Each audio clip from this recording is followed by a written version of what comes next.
Alô, alô, meus amigos, tudo em paz? Aqui quem fala é o Guilherme Julien e esse é o Seus Tijolos Falassem, o seu podcast de carreira médica em que nós vamos destrinchar os pilares de uma carreira médica de sucesso, tijolo por tijolo.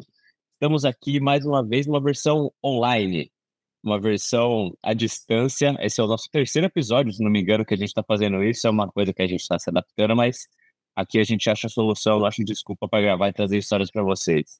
Vamos lá, sem mais enrolação, Pedrão, conta aí pra gente um pouco mais de como vai ser a dinâmica de hoje.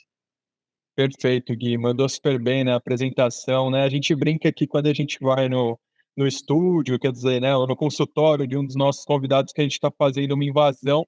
E no caso aqui a gente está fazendo uma invasão, né, digital, mas a gente está lá na casa ou no hospital, no caso, né, do nosso convidado. Vai ser um prazer apresentar o convidado que a gente vai bater um papo hoje, que é um cara que eu sou fã, inclusive ele é dono de um podcast, então ele está super à vontade aqui com a gente, né? Então a gente vai conversar hoje com o Ricardo Braga.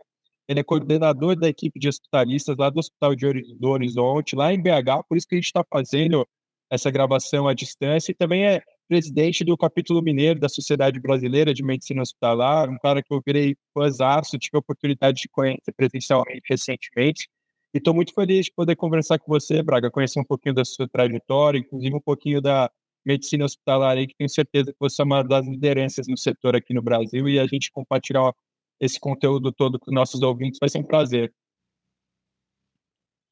Pedro, Guilherme, agradeço demais o convite. Estou bem feliz de estar aqui no Se os Tijolos Falassem. Pedro eu conheci recentemente em BH, Guilherme estou conhecendo hoje, né, Guilherme, à distância. E estou aproveitando para aprender com vocês. Tem um podcast, mas estou gostando muito do estilo. O Pedro tinha me passado o link, tive a oportunidade de conhecer e ouvir uns episódios. E vai ser um prazer conversar. Eu adoro medicina hospitalar, adoro medicina hospitalar, que foi um contato mais recente. Bater papo sobre isso para mim é fácil, é um prazer e espero que seja interessante para vocês as histórias que o Pedro e o Guilherme foram desencavando aqui. Perfeito. Então vamos lá, conta pra gente como é que foi assim. A gente sempre gosta de começar com medicina, forma geral, faculdade de medicina era uma escolha óbvia. Como é que foram esses primeiros anos da faculdade? Qual que foi a tua reação? Cara, eu sou daqueles que sempre falou que ia ser médico, não tinha parente médico, assim, na família, mas era uma escolha que vinha de cedo.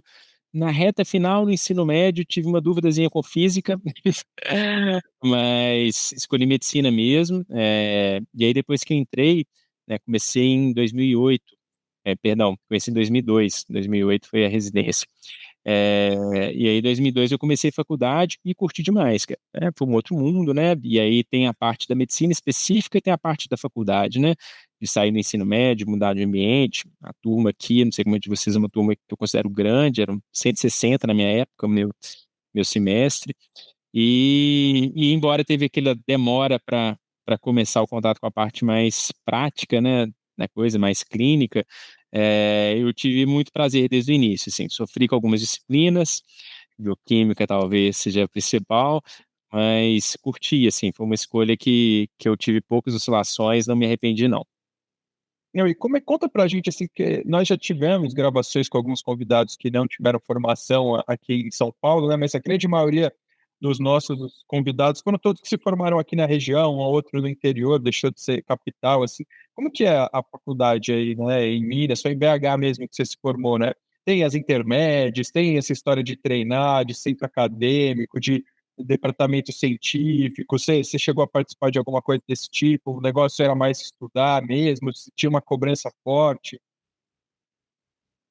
Ótimo. Ó, o FMG é super tradicional. Aí, acho que a primeira coisa interessante, que eu não sei se é uma realidade de vocês, é que ela tem um campus único e um campus da saúde.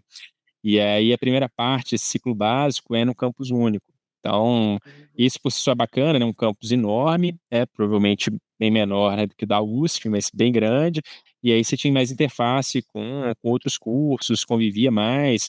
E foi algo até que depois eu arrependi de ter feito menos, de ter feito pouco. Fiz um pouco, mas gostaria de ter feito mais, fiz mais no final do curso, de frequentar um pouco de outras disciplinas, cinema, coisas que eu curtia. Essa época era bem mais leve, a transição de ensino médio, onde era particularmente fácil, e da medicina onde subiu a régua, que eu senti um pouquinho da questão do estudo. E sim, tinha, né, todas essas partes. Tinha um DCE forte, um diretório estudantil, não foi algo que eu me envolvi, tive amigos que foram para esse caminho. Iniciação científica também, eu tive um contato, mas foi bem mais tarde, era algo que tinha muito estímulo, talvez o ciclo básico bem mais, e era muito forte isso lá, né, pesquisa básica continua sendo no FMG, talvez até um pouco mais que pesquisa clínica, mas isso inverteu posteriormente. E sim, teve as intermédias e elas começam a acontecer muito cedo, né, e elas foram marcantes para mim. Eu, particularmente, sempre fui ruim em esporte, e era um paradoxo, porque eu sempre gostei, então uma coisa que eu tive muita dificuldade na vida era adorar futebol na mesma proporção que eu era péssimo, mas fui encontrando meu caminho, e aí fazia peladas de pereba, foi muito bacana. A exigência existia, acho que era até mais autoimposta, o curso da FMG é muito tradicional aqui, né, e acho que existia uma competição saudável, você queria performar tão bem quanto seus colegas, então acho que a cobrança era mais própria da turma do que propriamente um rigor acadêmico muito forte. E eu demorei, sabe, para abrir, assim, até, não sei se tem gente nos ouvindo aí que está mais no início da graduação, eu demorei para abrir essas portas de aproveitar o restante que a faculdade tinha para oferecer, tanto de produção científica, DCE, quanto até dessa interface com outros cursos. Eu fui conseguir fazer isso só bem mais tarde. Não, é muito legal o seu feedback, né, Gui? Acho que uma trajetória até da gente que veio de formação aqui na Santa Casa, e às vezes é difícil você balancear, né, essa alegria toda de ter sido aprovada numa faculdade legal e também de querer curtir, ir para as festas e tal, e o processo de ir amadurecendo ao longo da graduação e de entender que tem outras coisas além da curtição que de fato fazem parte de uma formação profissional que ela não vai começar quando acaba ali a faculdade, você entra numa residência, cai no mercado de trabalho, né, de que quando a gente já está ali na faculdade, as pessoas já estão te enxergando como um profissional, de que algumas coisas que você vai fazendo podem estar te abrindo ou fechando portas, né, então acho que já é uma primeira dica bem relevante essa que você passou pra gente, fora que a FMG é sabidamente uma faculdade muito tradicional, né, deve ter sido muito agradável poder, enfim, né, ter cursado, a medicina por lá. E a clínica médica, como é que foi, assim, você logo que saiu da faculdade foi fazer a residência, como é que foi esse gostinho pela clínica, como é que foi a tomada da decisão pela especialidade? E nesse momento, principalmente no internato, né? Não sei se o internato de vocês tem alguma particularidade, qual hospital que você rodava e como que foi esse contato, se logo de cara já cirurgia saiu fora, como que foi essas especialidades se apresentando para você? Cara, ótimo, tem umas histórias boas de internato disso, né, como que um bom internato às vezes nem está relacionado exatamente ao que você quer fazer.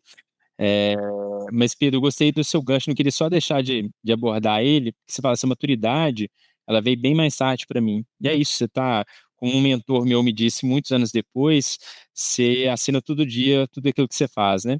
E de fato, assim, eu não tinha essa consciência, né, eu era mais centrado, era mais nerd, assim, então acabou acontecendo naturalmente, mas fazer de uma forma deliberada é super importante. Eu vejo isso nos residentes estando do outro lado aqui da mesa hoje. Mas dos internatos, acho que a história é interessante, assim, eu sempre soube que ginecologia e obstetrícia de jeito nenhum, detestava ginecologia e obstetrícia, cirurgia entrava um pouco na minha inaptidão física, assim, de habilidade manual, né, que não era restrita aos esportes, mas foi o meu melhor internato. Olha que curiosa a experiência, nunca quis fazer, continuei não querendo, posso fazer o internato, mas foi um internato muito bom, porque era um internato em que você era necessário, você tinha um papel claro para ser executado. Aí no internato clínico foi o meu último, que eu mais esperava, sempre quis ser clínico, então isso também foi uma coisa que surgiu cedo e foi se fortalecendo. E aí você perguntou, né, Guilherme, como é que é a lógica, como a turma é muito grande, ela vai muito além da capacidade do Hospital das Clínicas, né, que é o hospital próprio da UFMG, absorver. Então tem várias parcerias. E aí eu fiz a minha clínica médica num hospital que é tradicional aqui em Belo Horizonte, mas menor, chama Center, e foi muito bom. E bom em parte porque eu tinha essa oportunidade. Eu não sei como é que é a experiência de vocês, seria até legal saber, mas em vários internatos, o interno não tem um papel claro, ele fica aquela figura de papagaio ali acompanhando, e lá no Semper não era tão forte quanto o da ginecologia e da obstetrícia, que eu era absolutamente necessário para rodar o plantão, nas minhas tarefas, dentro das competências, mas eu tinha um papel mais ativo. E aí uma história que me marcou muito e foi reforçando é que eu tive a oportunidade de tratar uma malária aqui em Belo Horizonte, né. que é algo raríssimo, assim. Foi numa epidemia de dengue, teve um caso com sintomas absolutamente típicos de dengue, subiu como dengue, e aí eu, tudo certinho, fazendo as perguntas, tinha viajado os últimos 15 dias, e aí o cara falou, olha, sim, tive em Angola, faz diferença? Eu falei, poxa, bastante. Enfim, aí fui correr atrás, fui conversar com o infectologista, né? Não sabia, não tinha a menor ideia disso. Ela tem que preocupar com malária, é prevalente, pede gota espessa, enfim. Uma das histórias que me marcou e foi sedimentando essa vontade de ser clínico, sabe? Muito legal o seu feedback, assim, né, na nossa parte aqui, acho que não deve ser muito diferente, né, óbvio que a gente também tem o viés do hospital que a gente se formou, não posso estar falando por todas as outras escolas de São Paulo, mas aqui nessa Santa Casa tem alguns estágios que sim, o interno ele é algo fundamental, pelo menos ajuda muito para tocar o serviço, e tem outros que é mais aquela figura do cone, um cara mais passivo, né, que está dependendo ali do preceptor de juntar a galera e falar: "Gente, vamos discutir, vamos na beira do leito". Então varia bastante, mas curioso que na ginecologia a gente também tem um papelzinho um pouco mais ativo, assim, cirurgia, na ginecologia obstetrícia, na obstetrícia a gente tem um papel um pouco mais ativo. Mas aí a escolha da clínica médica foi óbvia, assim, na hora que você chegou lá para fazer o X da residência, não teve muita dúvida. Cara, nesse ponto não, assim, para mim foi bem mais fácil que para vários colegas, né, acho que para muita gente a questão da clínica médica ser uma porta de entrada facilitou essa decisão, né, o que viria depois não era tão claro, e para mim eu já fui para a clínica médica com uma dúvida, eu tinha uma imagem até meio romantizada do que era ser clínico, né, eu vim no background sem médicos da família, eu tinha pouco esse feedback próximo do dia a dia, da parte real da coisa, cotidiana, comezinha ali, mas, eu sabia que era na área da clínica e pensei: "Bom, pode ser que eu seja só um clínico mesmo, né, e fique nessa especialidade, pode ser que eu escolha uma subespecialidade, mas essa decisão eu tenho tempo para pensar". E eu não entrei de primeira, assim, do ponto de vista é importante, assim, financeiro, era uma coisa apertada, eu não tinha opção de tinha que ser uma faculdade pública, eu só prestei eu não passei de primeira, passei de segunda. E aí eu prestei vestibular 2 vezes só para o FMG, porque mesmo outra cidade não daria para bancar, e aqui não tinha nenhuma chance de eu pagar uma faculdade privada. Então a alegria de passar foi muito bacana, e aí depois na residência, de clínica médica, eu precisei trabalhar um pouquinho antes. Eu cheguei a trabalhar 1 ano e meio, para ter uma receita, para ter um fundo, para dar uma equilibrada nas contas de casa. Então eu formei no meio do ano, né. Vocês também funcionam assim, com semestres, partidos, ou é Tem anual? lugar que sim, tem lugar que não. Aqui também é variado. E aí a UFMG funciona assim, eu formei no meio do ano, então eu tive 6 meses, e aí foi bom, trabalhei em PAs pequenos, tive o cuidado de escolher lugares que tinham mais um plantonista junto. Posteriormente na residência, acho que mesmo assim eu não estava pronto, então acho que isso é uma visão particular minha, assim, acho que não estava pronto mesmo, que bom que pelo menos foi com um colega. Também não passei de primeira na residência, também restringi muito meu leque de escolhas, sabia um pouquinho do que eu queria, e aí entrei em 2010. Aí trabalhei 1 ano e meio antes, uma experiência boa de amadurecimento, de deixar um pouco de ser menino, dessa pressão de ser o médico, de ter o carimbo, difícil, né, assim, eu ia para casa pensando muito nos casos, tinha dificuldade de dormir, né, o que eu acho um sintoma saudável, eu falo isso com os residentes hoje, ó, você vai sofrer demais no primeiro mês, isso é quase todo dia, mas isso é um sinal que você se importa, não tem jeito, tem que passar por isso. E aí depois, aí comecei isso em 2010, uma residência que, aí se fosse escolher das bifurcações focais da minha vida, essa tá entre as 3 principais, assim, ter feito residência de clínica no Odilon Beres mudou muito minha vida pelas pessoas que eu conheci, por uma filosofia muito forte de medicina baseada em evidência, que influenciou tudo que veio depois, sabe? Uma época marcou demais, de 2010 a 2012. Aí vocês vão me guiando aqui, o tanto que eu tô falando Olha, demais ou não, mas é um período muito rico.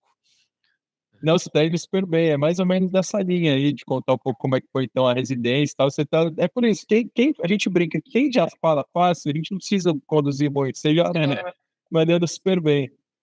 A gente deixa rolar. Maravilha, então vou continuando, vocês vão me interrompendo aí, para não ficar um monólogo.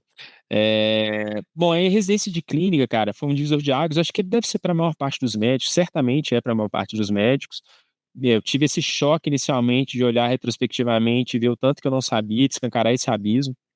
Uma das coisas que me marcou foi, como eu tinha 1 ano e meio, né, de experiência prática, eu achei, pô, primeiro mês de residência eu vou estar muito mais solto, o pessoal vai estar inseguro.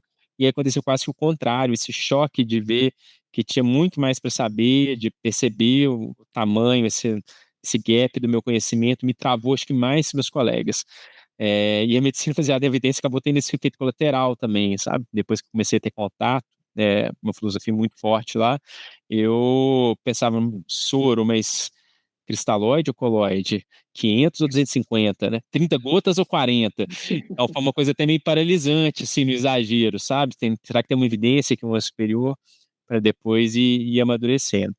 E E como é que aí, era, assim, nesse sentido? Conta um pouquinho pra gente como é que eu entendo a questão, né, de valorizar super a evidência, né, mas, acho que é o tipo de prática que ela também vem com exemplo, né, então talvez os preceptores pegavam muito do pé, era um ambiente mais acadêmico, tinha muito que aqui em São Paulo a gente fala, né, da tocação do serviço, tocar o serviço, atender as fichas e discutir, a gente discute depois, ou é uma discussão ombro a ombro, na beira do leito, orelhada, como é que era isso? Como é que foi essa tua experiência em valorizar a medicina, né, baseada em evidências, com certeza que foi bem interessante a colocação que você trouxe, né, de fato, quando você quer saber fazer o que é certo para o paciente, né, o que é melhor para ele, o que tem mais evidência, 30 é diferente de 40, 250 é diferente de 500, né.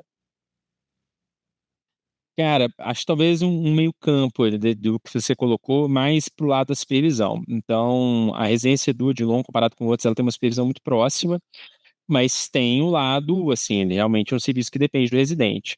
E aí, na unidade de internação, que é o estágio mais amplo, né, de qualquer residência de clínica médica, assim, que você passa mais tempo, a parte ali braçal toda de prescrição, cobrar exame, visitar, coletar dado, fazer as conversas de interconsulta. É um hospital que, na época, precisava amadurecer muito fluxo, as coisas não rodavam tão macio. Então, a gente chamava de secretariado clínico, né? De fazer com que o exame agendasse, de saber que o laudo saísse, né? Tinha muito essa parte, mas o supervisão muito presente. Então, os preceptores iam todos os dias, olhavam os pacientes que precisavam, tinha essa parte da discussão, forte, assim, é da cultura mesmo da residência, que foi construída muito porque, acho que isso é comum a vários hospitais, no hospital público, tá? O corpo clínico eram ex-residentes, então a cultura foi sendo fortalecida. Tem uma pessoa que não dá para deixar de falar, a gente deve falar um pouquinho do papel dos mentores, né? E aí o grande mentor meu foi o Reginaldo Valácio, um cara que foi um divisor de águas, supervisão de clínica do Odilon Meles, está lá até hoje, é um cara que trouxe isso do Reino Unido, e ele estabilidade a medicina baseada em evidência, ele trabalhou como geriatra lá, fez a residência de geriatria lá, na verdade, e ele trouxe isso, implementou, e à medida que o corpo clínico que terminava a residência ia virando preceptor, essa cultura foi se fortalecendo, se disseminando. Então ela era prática, ela era real, não era uma discussão restrita, né, um artigo, assim, eu criei inclusive a versão a isso, né, uma medicina baseada em evidência, que é uma discussão metodológica, de ficar criticando e achando problema, e chegava na beira do leito e não tinha nada a ver. Não, todo dia, tipo, mas você vai fazer esse antibiótico por quê? Faz uma pergunta pico, né, como a gente chamava, da linguagem do Sackett lá, né, aí tinha que construir e fazer no dia seguinte, ó, to date, já era uma coisa presente no hospital nessa época, todo caso, os próprios preceptores consultavam, né, e aí algumas figuras foram muito marcantes. Gustavo Lamego, está lá até hoje, diagnosticador exímio, reumatologista, e, e aí ele foi influente na questão de ver que a clínica médica era um caminho possível, ficar só como clínico, né, com cuidado com o só para nos valorizar, mas não avançar para a especialidade.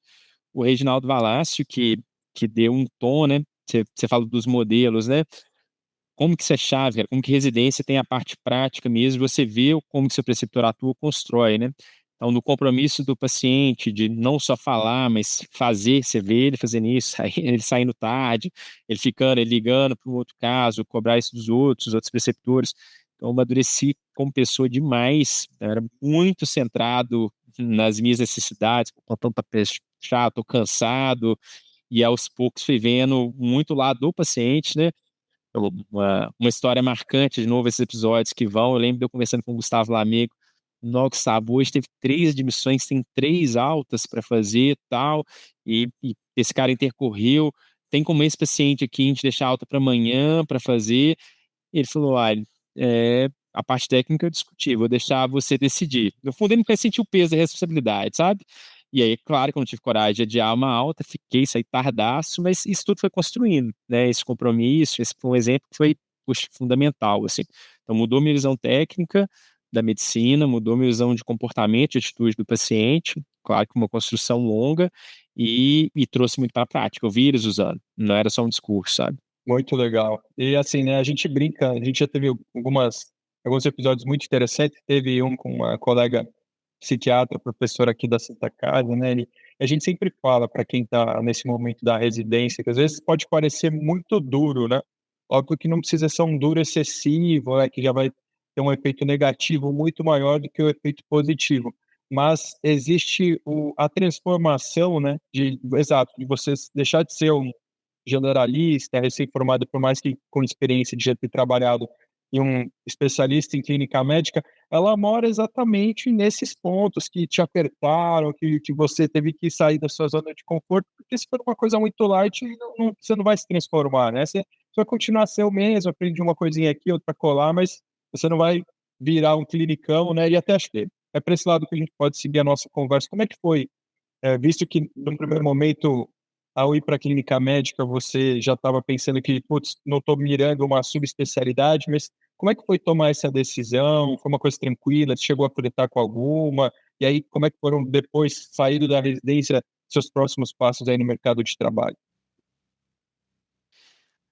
Cara, eu hesitei duas coisas, uma emergência, aí um outro viés particular do Odilon, né, a emergência é muito forte, um PA muito bom, com grandes emergencistas, o terceiro mentor, né, que tem que citar é o Leonardo Paixão, hoje trabalha comigo, estava lá, né, você viu a apresentação dele no congresso, e então a emergência puxou demais, cheguei a cogitar isso, o Odilon teve a primeira residência de emergência do estado, e foi uma coisa que me tentou, e talvez a cardiologia um pouquinho, justamente porque era tão forte a história da medicina baseada em evidência, eu também tive preceptores muito bons da cardiologia, Guilherme Messina, esses modelos sempre vão puxando. Mas no fundo, ao final da residência, vendo que vários preceptores que eram clínicos e eram especialistas, a maior parte da carga era clínica médica, e depois com convite para sair já virar preceptor, acabou virando uma escolha fácil. Então eu, particularmente, não sofri muito, e ainda, né, eu sei que eu estou me repetindo, mas o Odilon, ele tem esse papel-chave, foi uma bifurcação essencial, é quase uma característica do hospital. A proporção de pessoas que fazem clínica médica e não escolhem uma subespecialidade lá é muito maior do que a média. Mas saindo, cara, aí vem a trajetória, assim, de virar preceptor, outra coisa que marcou. Então, mais um degrau da responsabilidade. Então, aí virei preceptor lá, querendo performar, querendo estar à altura da turma, e agora a palavra final era minha mesmo. E aí também foi um outro sofrimento, concordo, Pedro, contigo 100%, que não tem jeito de aprender sem sofrimento, infelizmente faz parte, assim, é inevitável, tem que aprender um pouco a lidar com ele, não tem a ver com crueldade, tá, com abuso psicológico, nada disso, é só que sair da zona de conforto, seja no que for, né, até na academia, de você forçar o peso, ou correr mais, é dolorido mesmo, precisa sair da zona de conforto para aprender, e, e aí seguir esse caminho com a preceptoria, ele acabou moldando, e a gente já começa a fazer a ponte com o seu hospitalista, porque eu fui para um estágio perioperatório. E aí não existia, meu TCC em fratura de fêmur ajudou a apontar isso, né? Foi uma auditoria clínica, cuidado da fratura de fêmur estava ruim. Então foi criado esse estágio para fazer um comanejo dos pacientes ortopédicos, pacientes cirúrgicos, e aí eu tive a oportunidade de exercer várias habilidades. Como o estágio não existia, de liderança, de ir puxando ele, tive esse contato, aí começou a abrir as portas do que era medicina hospitalar via comanejo, foi a primeira vez que eu vi os termos, ouvi falar da Sociedade Americana de Medicina Hospitalar, de novo o Léo com papel criando atalhos, né, é muito papel do mentor e do preceptor, então me contou referências, e aí foi só se consolidando. Então, eu tive um braço forte da clínica médica na unidade de internação com Odilon em emergência, posteriormente cooperei como médico da Unimed BH, é um sistema Unimed muito forte de Belo Horizonte, né? De vocês eu não sei em que pé tá, mas eu sei que de BH é de longe a maior, depois a gente Porto Alegre, depois tem um outro degrau para terceira, e aí eu virei médico operado, comecei a trabalhar na emergência lá, e aí pronto, aí os caminhos vão seguindo, né? As oportunidades vão surgindo, e um outro ponto que você mencionou, né, pra gente resgatar da história do acadêmico, você está construindo sua trilha, as pessoas estão observando, em nenhum momento você vai receber tantos convites profissionais quanto no final da sua residência. Então é chave esse período ali, o que que você está fazendo, as pessoas que estão te conhecendo, sabendo que você está disponível, que você é confiável. Então também foram abrindo os convites para ir, para a preceptoria primeiro, depois para a Unimed, uma experiência curta de CTI que eu tive, e aí o caminho foi avançando por esse lado. Unidade de internação de um lado, já com um pezinho na medicina hospitalar, e emergência por outro, teve essa dualidade no começo, sabe? E aí isso aí foi mais ou menos até quando, assim? Imagino que pelo que a gente está conversando aqui, inclusive para situar um pouco os nossos ouvintes, né, porque quando o clínico se forma, com uma área de atuação muito grande, né, o cara pode ir só para gestão propriamente dita, ele pode ficar na assistência, uma parte de academia, de preceptoria, né, que a gente diz mestrado, doutorado, e mesmo na assistência o cara pode ir trabalhar em TI, ele pode trabalhar no PS na emergência, ele pode trabalhar na enfermaria, ou se ele quiser, inclusive, ele pode ir para o ambulatório, né, e fazer uma clínica médica mais preventivo ou ambulatorial nesse sentido. Então, pelo que você está pontuando, assim, ficou claro que você foi seguindo, né, flertou com a emergência, mas foi escolhendo mais esse lado hospitalar.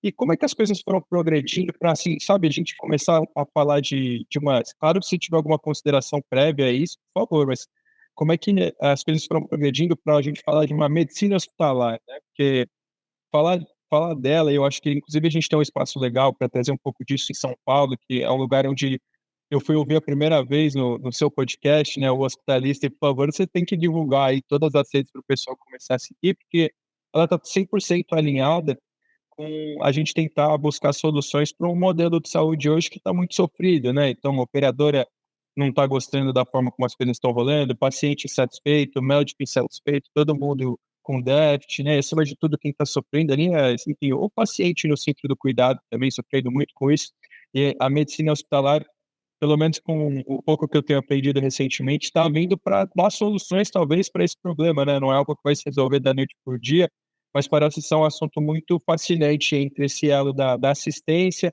e um lado mais gestor, né. Então, de que forma que isso foi introduzindo, assim, na sua vida? Cara, muita ponta aí, vamos tentar seguir aqui, porque é difícil mesmo, né? Uma vai puxando a outra e é bem desafiador. Então, numa linha do tempo aí, né? Faculdade 2002, 2008, trabalho um ano e meio, 2010, residência 2012, 2012 preceptor e começa esse trabalho. E aí teve a sedução inicial da emergência, a emergência é muito sedutora, né? Assim, adrenalina, fazer procedimento, ver a melhora rápida. Então, isso me pegou demais, mas progressivamente, à medida casei, né, no final de 2012, e aí pensando, começa a ter passamento de carreira de longo prazo, onde que eu vou ficar, consigo dar plantão ou não. O caminho foi direcionando a minha cabeça, mais o prazer que eu tinha para ir muito para a unidade de internação. As experiências que a gente é exposto moldam demais as nossas escolhas, né? É inegável. E aí, um hospital público, ambulatório lá, o funcionamento, ele não cria uma atração pelo consultório. Eram pacientes extremamente complexos, ficavam vinculados, né? O restante era dever de proteção primária, ele é mais vinculado ao preceptor do que ao residente, então ele que dá a continuidade do cuidado, você via o paciente uma vez, aí trocava para o ambulatório de outro preceptor, via outro, não via, você não tinha o retorno, não criava vínculo, isso acabou, acho que, me desestimulando muito, ou não criando, pelo menos, o interesse pelo consultório, e aí a pressão da carreira, de uma vida um pouco mais organizada de um lado, e não ter desenvolvido esse interesse pelo ambulatório do outro, acabou direcionando muito para a unidade de internação. E aí, à medida que você vai progredindo, vai abrangendo leituras também do Comanejo, você vai abrindo o olho para outras coisas. Acho que você tem um olhar, vocês dois têm um olhar, né, e talvez o ouvinte aqui, por estar preocupado com isso, muito mais maduro do que eu tinha na minha época, de entender o sistema, a remuneração. Eu não pensava nisso, fui construindo aos poucos. E aí, a experiência da Unimed, de ir para um hospital que era privado, fortaleceu demais. Eu acho que o público e o privado têm muito a aprender um com o outro, né? O público, um pensamento de rede, trabalho em equipe, acho que ainda largou muito na frente, segue na frente do privado, na grande maioria, pelo menos falando da realidade de BH e de Minas, tá? Acredito que ela é verdade para o resto do país. E, por outro lado, a questão do desperdício, do foco na eficiência, né? Isso também é centrado no paciente. Onde mais falta recurso é onde a gente menos se preocupa com o desperdício. Eu lembro hoje, me dói de um interno perguntar, como é que colhe uma gás? Não, abre uma seringa aqui, né, no Odilon, olha, puxa assim, desse jeito, funciona assim. Não, cara, não dá para fazer isso. Então foi abrindo esse olhar, o hospital privado, trabalhando na Unimed, esse tipo de cobrança começou a me amadurecer mais, eu já estava nessa trilha, e aí você vai mostrando serviço também, você vai crescendo. Então, fui uma liderança no PA há um tempo, na unidade de nação comecei a ter essa liderança, a própria supervisão de clínica médica, eu tive esse papel mais de liderança, um papel informal, é uma outra dica importante. Você sempre exerce liderança de forma informal, não é o cargo que te dá isso, né? E são competências-chave, até de como a gente pensa a formação médica hoje. E eu fui exercendo isso naturalmente, pegando papel, ajudando com isso que ele fazia, com espaço que outros também foram acreditando. E exercendo essa liderança, eu tive que desenvolver outras competências e eu fui encontrando isso na medicina hospitalar também, uma forma de desenvolver isso, de pensar sistemicamente, de como que melhora a comunicação. Eu dediquei muito tempo para estudar comunicação, um assunto que eu gosto particularmente, e a chave, e tudo isso sempre interfaceava com medicina hospitalar. Estava lá no perfil de competência, eu trabalhava com um artigo, foi fortalecendo, e eu comecei a estudar e contemplar cada vez mais a possibilidade de uma carreira com isso mesmo. E aí entra um pouco o papel da casa também, Pedro, não tem jeito. Então, exercendo essa função como horizontal, tendo mostrado serviço, né, ainda nas dicas, né, não sei se eu estou muito professoral aqui, mas você tem que mostrar um pouco a sua cara. Então, ter trabalhado em outro serviço, eu fiquei muito restrito ao Odilon no começo, por afeto, e aí ser exposto ao Hospital do Unimed, CTI, do Adete, Valadares, tive uma experiência no Hospital das Clínicas, outras pessoas vão te conhecendo, você conhece outras realidades, aprende, né, constituição com pessoas diferentes e mostra a sua cara também. Então as portas vão se abrindo assim. E aí, eu estou encurtando uma história grande, mas então de 2012, né, pós-residência até 2019, né, para pegar isso, uma estrada grande que consolidou na nação, que eu mostrei serviço para muita gente, tive a oportunidade de conhecer muita gente bacana, e aí em 2020 foi abrir o horizonte, aí entra o papel da casa. O Horizonte já queria a medicina hospitalar de origem para criar o modelo. Teve uma pessoa muito influente, que é inclusive a presidente atual da Sociedade Brasileira, da Regional Mineira, da Sociedade Brasileira de Clínica Médica, Aline Camille, que conhecia o modelo, vendeu isso para os donos do Horizonte, e aí eles queriam abrir o hospital assim. E aí acabou que a parceria com ela não acabou não dando certo, né? Eles mantiveram um relacionamento bom, mas ela saiu da ideia da coordenação, e aí me chamaram para assumir esse cargo. Foi o primeiro cargo de liderança formal. Foi aí uma decisão, aí sim uma decisão difícil. Você perguntou se ir para a clínica médica ou não, subespecialidade ou não, até aí eu não tinha sofrido quase nada com as decisões. Essa foi muito difícil, porque eu gostava muito da assistência, fazia bem, tinha construído uma rotina que estava confortável, de rodízio de final de semana, de pouco plantão, a remuneração me bastava, e eu sabia que ia sair muito da minha zona de conforto. Então, essa eu hesitei, ouvi muita gente, mas sabia que eu precisava arriscar. O que brilhou o seu olho nesse momento? Qual que era o que tinha do outro lado? Tinha uma coisa, o ruim que você falou, mudava a rotina, tudo, mas qual que foi o ponto-chave que te atraiu para isso? Cara, autonomia nesse perfil da liderança informal, né? Eu sempre fui meio para frente, assim, com as coisas, e aí às vezes esbarrava de ter entusiasmo, achar que uma coisa precisava mudar, e às vezes a pessoa na frente não achava que era prioridade, ou não concordava com a mudança, né? E aí eu não podia, e tudo bem, é isso mesmo, né? Eu podia desenhar da forma como queria. Então, a autonomia de poder desenhar de um jeito que eu achava, né? Ter essa liderança informal, esse perfil junto com uma atribuição hierárquica dentro da instituição ajudou. Falei, poxa, vou ter a oportunidade de fazer muita coisa, de testar.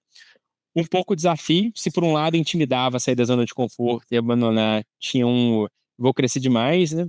Eu sempre tomo minhas decisões pensando, assim, quando eu tô na dúvida, eu penso muito no pior cenário.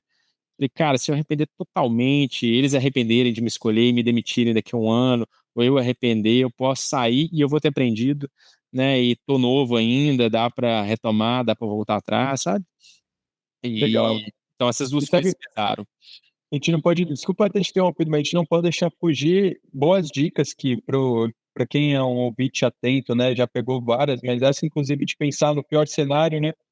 Às vezes, inclusive, ela te dá ímpeto para você ir atrás de novos projetos, realizar um sonho, né? Porque você fica às vezes no comodismo, "Putz, mas será que eu quero isso e tal?" E você põe para pensar um minuto e fala: "Se tudo der errado, né", aí você vai, abre as portas e quem sabe às vezes foi a melhor escolha que você já conseguiu fazer na vida, né. Inclusive, você falou um pouquinho, né, de medicina baseada em evidências, inclusive quando a gente está tratando, né, de pesquisa clínica propriamente dito, às vezes tem um termo, né, que é quando está faltando dado, né. Então, por exemplo, sei lá, está fazendo um estudo e você está aferindo o PA de 100.000 pacientes, e tem alguns pacientes que por algum problema ou o equipamento quebrou, sei lá o que, não aferiram a pressão daqueles pacientes, na hora que você vai analisar os dados não tem. Então, até uma das ferramentas que eventualmente o pessoal que trabalha com análise estatística usa, né, é do pior cenário e do melhor cenário. Então, pô, vamos considerar então que foi a pior pressão, né, seja para o estudo a mais alta ou a mais baixa que eles estavam querendo considerar, e vamos identificar o quanto isso vai atrapalhar ou, enfim, né, a nossa análise estatística aqui e o que seria o desfecho do estudo, né. Então eu acho muito interessante, essa ideia, mas, assim, você aproveita o momento que deu para entender um pouquinho toda a sua trajetória, mas sei que é difícil, que eu vou tentar te apertar aqui para trazer isso para os nossos ouvintes, mas o que é a medicina hospitalar, né? Como que você conseguiria explicar para alguém isso? Qual que é a diferença da medicina hospitalar do de um clínico internista propriamente dito? E, enfim, o porquê que você tem se apaixonado pelo tema cada vez ainda mais? Qual que é a relevância dele? Por que enfim, eu estou te jogando várias perguntas, mas que são perguntas genuínas, eu acho que a gente precisa levar essa informação para a ponta, né, que é para a galera mais nova aí, para os nossos ouvintes que são recém-formados, quinto, sexto ano que está chegando, de entender que o sistema, assim, ele está sofrendo bastante e a gente precisa com gente motivada a fazer diferente, né, é mais ou menos isso que o Rodan propõe. Perguntas todas boas e que eu tive que responder, inclusive, para o horizonte mesmo, né, para a equipe, para as outras pessoas, Pedro. E, bom, hoje a frase que eu ia resumir é: o hospitalista, ou profissional hospitalista, ou médico hospitalista é um especialista no cuidado do paciente internado e que se dedica só a isso. Essa é a frase simples, tá? Na origem da coisa, quando começou nos Estados Unidos, em 96, que o termo surgiu, ele foi em resposta a desafios que a gente está enfrentando agora.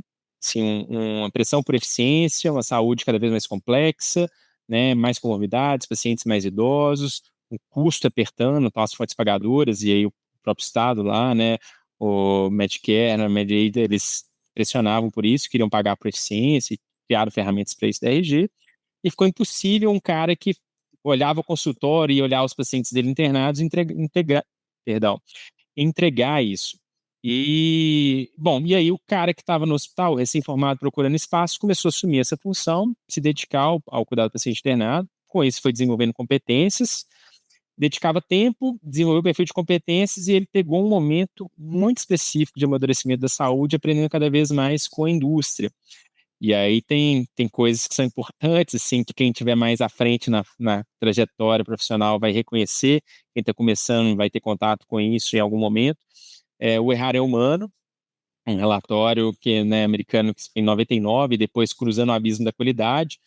Então, essas duas viradas, né, da busca da metodologia por qualidade e de promover a segurança do paciente, entender o tanto que a saúde era perigosa, fizeram parte desse caldeirão do cuidado mais complexo, da pressão por eficiência, e esse profissional foi forjado a ferro e fogo em entregar essas coisas. E aí esse profissional, esse especialista no cuidado do paciente internado, então tinha competência clínica, tinha essas competências de sistema mais sofisticadas, de pensar em melhoria, segurança do paciente, ele dá origem ao modelo, né, e aí hoje a gente fala mais em modelo do que no profissional hospitalista, ao modelo de medicina hospitalar.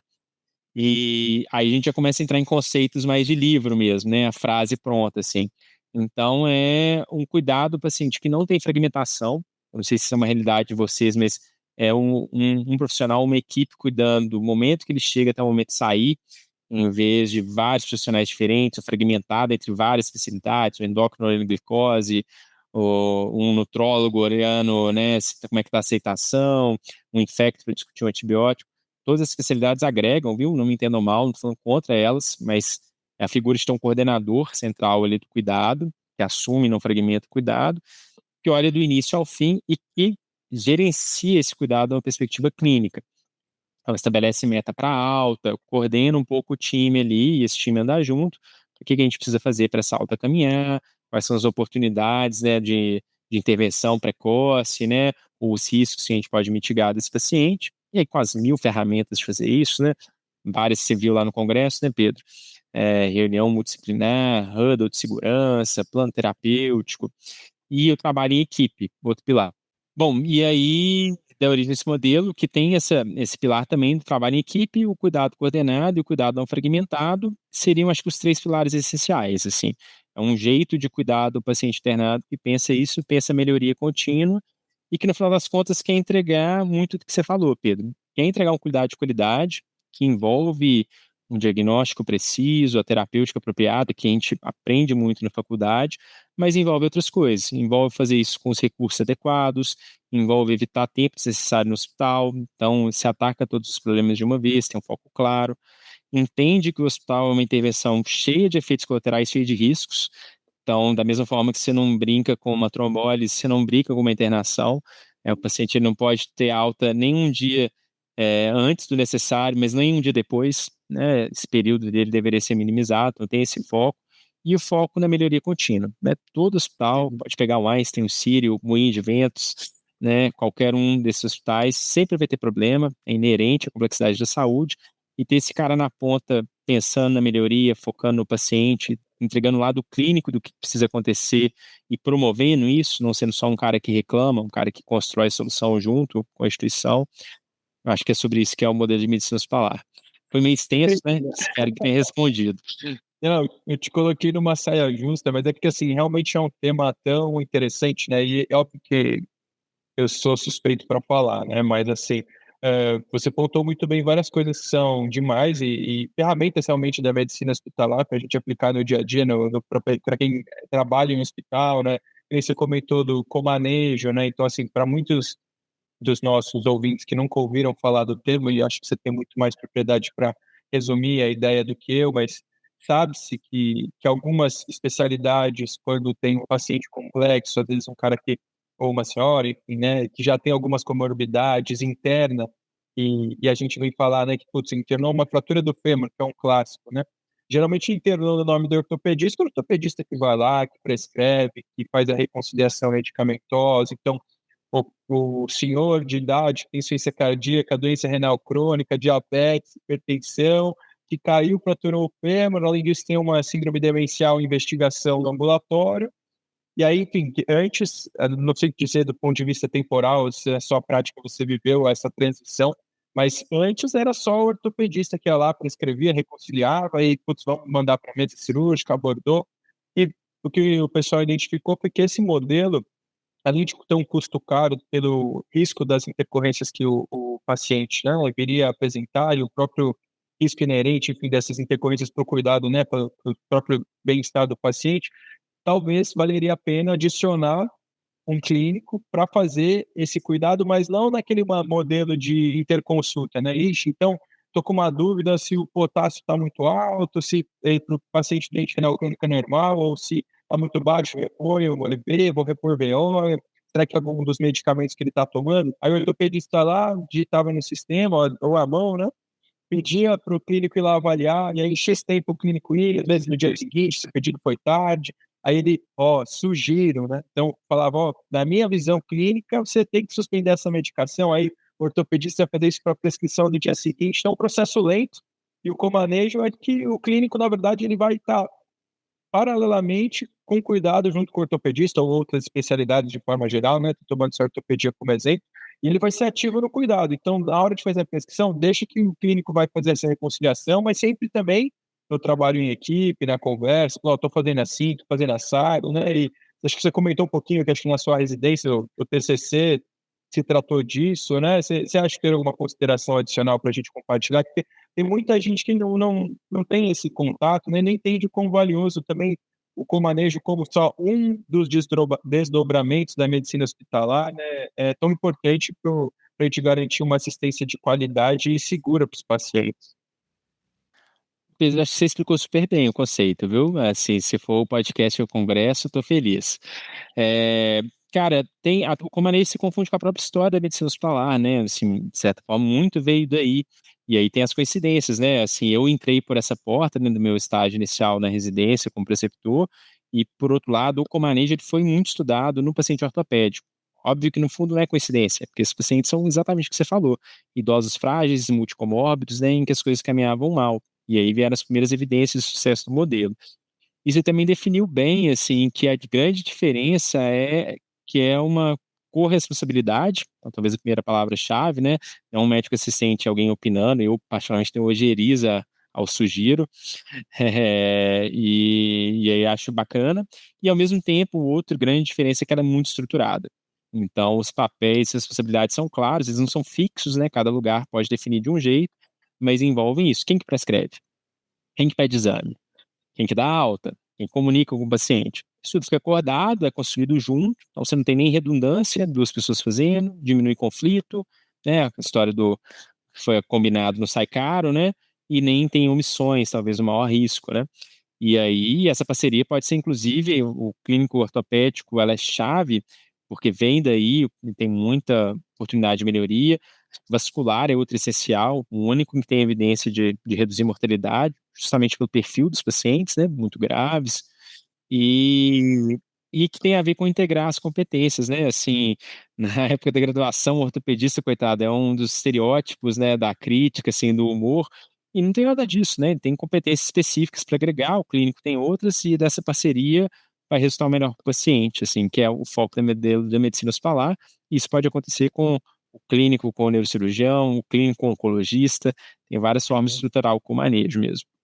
E, assim, a gente está se aproximando, tem passado super rápido, mas a gente está se aproximando pouco a pouco agora já do fim do episódio. Se pudesse contar para a gente um pouco dos próximos passos, então, como é que foi, né, o Hospital Horizonte, para quem não sabe, que eu já tive a oportunidade de conhecer um pouquinho, dei uma fuçada na internet também quando eu fui conhecer o Braga presencialmente, e um hospital super moderno, né, e pelo que você contou, você deu esse start com o modelo hospitalista juntamente com o hospital, que você pudesse compartilhar um pouquinho como é que foi essa experiência, que acho que você pontuou até lá atrás, que foi a novidade, o desafio, né?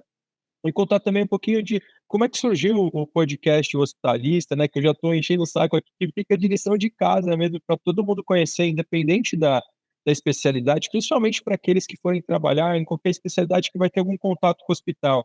Porque a medicina hospitalar, ela pode demorar, às vezes, inclusive para chegar aqui em São Paulo, então a gente também tem esse viés de muitos colegas paulistas que escutam a gente, apesar de ter uns pipocados aí pelo Brasil afora, até um ou outro fora do Brasil, mas que ainda a gente não está acostumado com isso, né? Então, por isso que eu senti uma maturidade tão grande no tema, no Congresso Mineiro de Medicina Hospitalar, que eu tive a oportunidade de ir recentemente, de um assunto que eu passei a graduação inteira e a residência inteira de clínica médica num grande centro aqui em São Paulo, e apesar da gente fazer coisas parecidas, mas de ter maturidade na definição, de ter maturidade, né, da diferenciação também do que é o clínico, do que é a medicina hospitalar, e até grandes clínicos de hospitais privados que eu tive contato recentemente. Falei, gente, olha onde eu estava semana passada, vocês conhecem aqui, ó, Sociedade Brasileira de Medicina Hospitalar, vai ter um congresso no final do ano, quem ir comigo e tal. E os caras, nossa, nunca ouvi falar disso aí, me mandou o link, achei super interessante, né? Então, acho que se você pudesse compartilhar um pouquinho disso com a gente, ia ser muito valioso. Eu adorei essa última parte, o Pedro. Te agradeço, inclusive, a divulgação do modelo, que é um pouquinho do papel da Sobrame, e vai entrar nessa resposta. Cara, falei muito, vou tentar ser mais sintético aqui, né, para resumir essa história. O Horizonte, então, ele trouxe esse modelo de cara. De fato, ele é um hospital com parque tecnológico, com complexidade muito alta, ele foi pensado para isso, então ele acabou se tornando influente e ele acabou, o modelo tendo muito sucesso nas entregas dele, da forma como se é reconhecida a medicina privada. As operadoras que você chegou a citar, que é um ator muito importante, que também foi outro braço que eu só fui conhecer aqui. E aí, importante como? Ele era eficiente, ele reduzia muito o desperdício. E aí tem ferramentas para medir isso, não cabe mencionar aqui, da RG é uma delas, mas ele performava muito bem. A Unimed BH é uma operadora que atuava em vários hospitais, né? Ela é muito grande aqui em Belo Horizonte, então ela tinha como comparar os vários prestadores e percebeu isso. E aí foi ganhando tração, e foi ganhando tração pelo próprio modelo da medicina. Você também citou muito bem de ficar insustentável, da conta não estar fechando, da sinistralidade, do custo dos planos de saúde, sem ficar repassando isso para o usuário, para o cliente lá, que também é possível, ou para a empresa, no corporativo. Então, esse foco na eficiência, né? O Fernando Torelli aí do HCor falava que 2023 era um ano da eficiência, né? Um líder muito respeitado, teve no Congresso ano passado, e se impôs. Então, as duas coisas, teve o exemplo local do Horizonte bem sucedido, mas tem o próprio momento da saúde, alavancaram a coisa, e aí acho que virou um pouco espelho, mas várias pessoas chegaram nisso sozinhas também, e tem uma rede, uma comunidade prática aqui mesmo, a coisa foi caminhando em vários hospitais. E aí foi abrindo portas. Então, eu fui na Sociedade Brasileira de Medicina Hospitalar, falei, pô, coordeno um serviço aqui, e-mail, cara de pau, outra dica, né? Importante ter iniciativa e cara de pau. E aí, o pessoal foi super aberto e colaborador, falou, não, bora, vem aqui, vamos conhecer. Enfim, e aí, encurtando uma história grande, a parceria surgiu via podcast, que eu vou mencionar, e foi o primeiro passo da parceria, foi se certificando, participação em congresso, e culminou para a gente, especificamente, com a criação desse capítulo mineiro, é o primeiro braço regional da sociedade brasileira. Espero que saiam outros, tenho muita expectativa em você e no Guilherme, inclusive, para puxarem isso aí, já falei isso com você. Então aí teve esse lado da Sobrame, né? E aí culminou no congresso ano passado. Tem um lado da medicina hospitalar.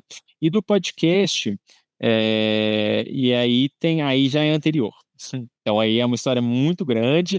Um outro podcast chama Tópicos em Clínica Médica do Odilon, a gente conta um pouco dela no episódio 100, mas para encurtar, a gente teve contato com um podcast quando ele estava estourando aqui no Brasil, logo na época, logo antes do presidente da semana da Folha, né, que foi um marco para os podcasts aqui no Brasil, né?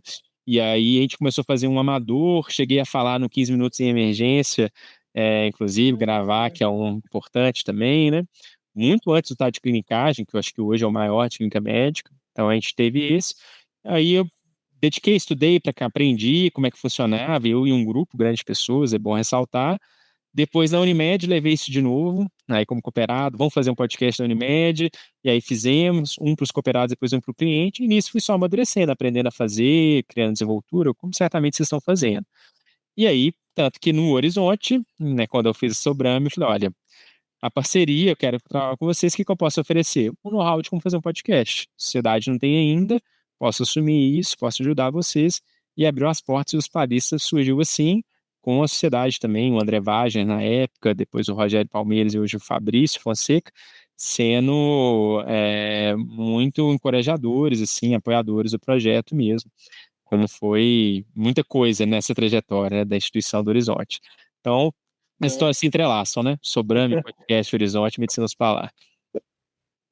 Mas é isso mesmo, né? As coisas elas vão se confundindo. Eu acho que, inclusive, é aí que mora muita beleza da nossa profissão, né? Putz, você atua e ficou claro para mim, era até uma das próximas perguntas que eu ia puxar, mas você já clareou como é que foi a história também dessa participação tua em sociedades, né? Acho que veio dessa dor, então, de ter que implementar o modelo de medicina hospitalar num serviço particular e buscar ajuda diretamente com o pessoal da sociedade que super te abraçou, pelo que você tem contado e pelo que eu vi da relação que vocês têm se envolvido aí, enfim, que eu vi no congresso e que, de fato, eu não vou usar nem mencionar o nome de todas essas pessoas que você pontuou, mas que pareceram ser super abertas, né, eu acho que é um pouco disso também que vai que nem você falou do mandar e-mail, né, a gente então, putz, ficou um pouco curioso do tema, sentiu o gostinho da medicina hospitalar, manda mensagem para o Braga da mesma forma que eu mandei, para todas essas outras grandes figuras que são grandes CEOs, já foram presidentes de sociedade, que parece ser às vezes pessoas que estão tão distantes, né, e basta uma mensagem para você poder se aproximar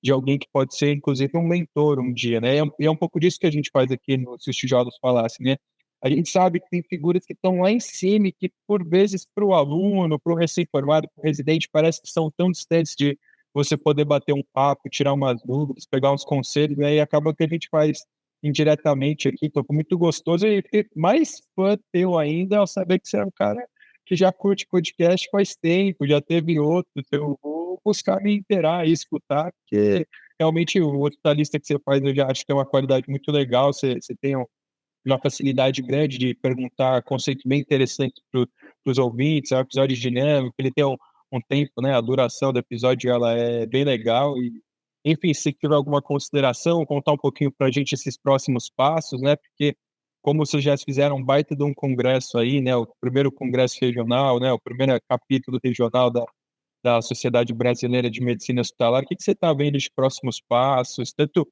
para você, do ponto de vista pessoal, né, assim, profissional, dentro desse setor todo que a gente pontuou, e da medicina hospitalar? Opa, acho que está travado. Verdade. Cara, agradeço, sim, prazer demais falar vocês, eu tô admirando muito, assim, acho que vocês têm essa iniciativa do próprio podcast, a iniciativa em si, o protagonismo, até um empreendedorismo mesmo, são coisas que eu desenvolvi muito mais tarde, tá muito legal ver vocês fazendo isso tão cedo. De portas abertas, você falou, tem um congresso brasileiro, que vai ser em Porto Alegre, né, que enfrentou essa crise toda, foi adiado para novembro por causa disso. E aí uma coisa talvez positiva que saia desse caos é que vai ser híbrido, então vai ter um lado online, então talvez facilite a participação, o primeiro contato de quem está ouvindo com a gente, não ter que deslocar até lá, pensado por causa do aeroporto, das dificuldades logísticas mesmo.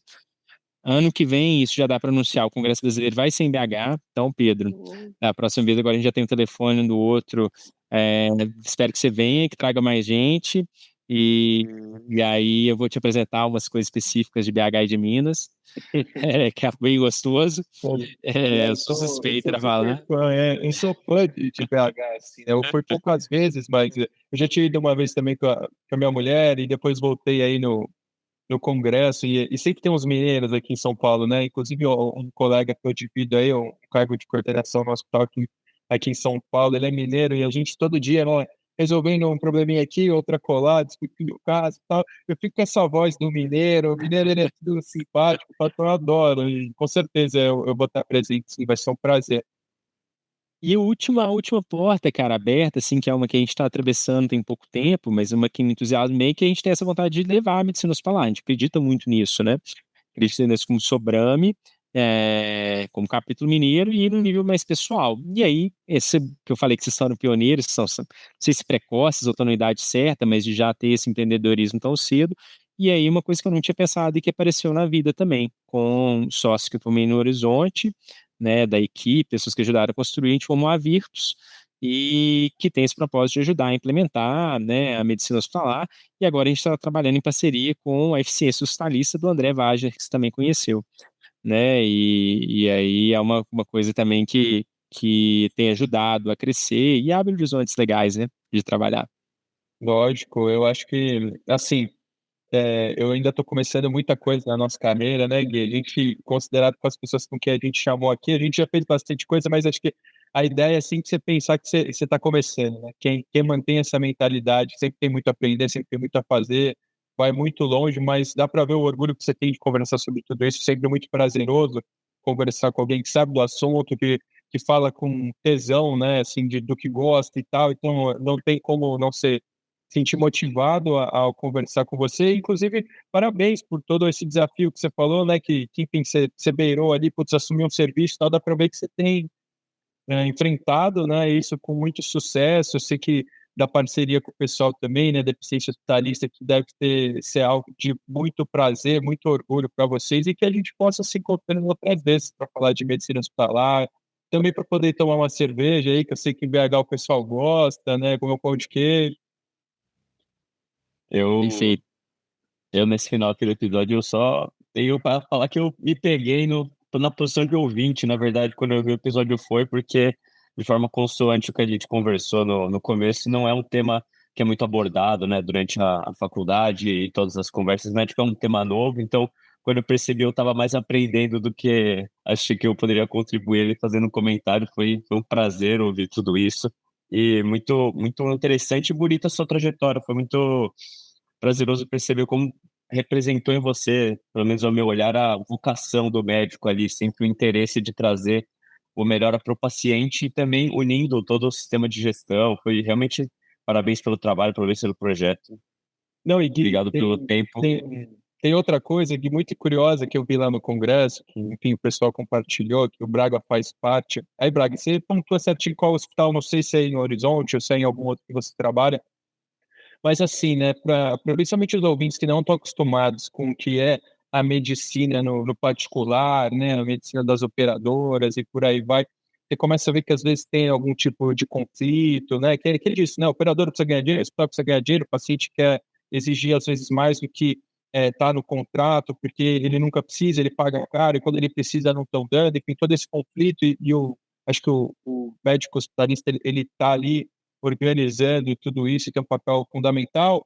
E o curioso, às vezes, de que o paciente, a ideia é essa, né? Ele não precisa ficar internado o tempo inteiro, né? Quanto menos tempo internado para fazer o que é necessário com a máxima eficiência para ele melhor, para diminuir os riscos e facilitar, né, todos os custos do sistema. Mas, assim, tem casos que é isso, né? Acho que, não sei se foi você, Braga, que comentou no congresso, e eu, infelizmente, não tenho o dado exato, né, para citar a referência, mas dos pacientes do nosso dia a dia, para o cara que está na ponta, seja na PS, na internação, na enfermaria, 80, 85, 90% dos casos é o arroz com feijão, entendeu? É a mesma coisa, é ciclar, pneumonia, infecção urinária, IC descompensado, um infarto, paciente que virou dialítico, e por aí vai, e do clínico, né? Mas, assim, tem aquele 10% que é aquele cara, o que será que está acontecendo com esse paciente? E aí, o Braga, junto com outro pessoal, criaram lá como se fosse um grupo para casos complexos. Então, putz, esse paciente ninguém descobriu que tem, precisa ficar internado? Não precisa, vamos dar alta, mas vamos fazer o seguinte, vamos essa semana juntar todo um time, vamos discutir o caso com os exames, e para o cara que faz isso tem que ser alguém que é apaixonado por medicina, né, que foi o que, levando lá para o começo do episódio, né, que medicina para você sempre foi uma escolha muito óbvia, sempre gostou disso, e enfim, estou contando essa historinha porque ficou claro ao longo desse episódio toda essa sua vocação. Pedro, Gui, agradeço demais, cara, o convite. Foi um prazer conversar com vocês dois mesmo. E, de fato, eu tenho muito prazer de falar sobre isso. E aí, gostei de você ter puxado, né, o time de diagnóstico desafiador que a gente chama, porque no final ele dá um gancho para encerramento, né? Hoje o André está à frente, mas é um time que, sei lá, fica com uma dica final ou ponto comum de muita coisa que a gente conversou hoje, que é trabalhar de forma colaborativa, pensando no ganha-ganha, sabe? E, assim, isso é bom em qualquer área da vida, cara, no empreendedorismo, como médico, família, sociedade, né? E foi algo que abriu caminhos, assim. Trabalhei em equipe multidisciplinar, parceria com a Sobrame, agora Virtus, o Capítulo Mineiro, enfim, isso faz diferença. E na saúde, como um recado final, a gente tem a sorte de ter escolhido essa profissão, porque, de fato, o melhor interesse do paciente está alinhado com o ganho comercial, no caso da internação.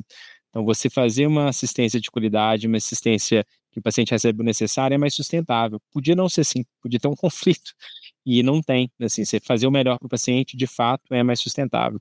Espero que vocês saiam animados aí para seguir esse caminho e ter contribuído um pouquinho. Obrigado, viu?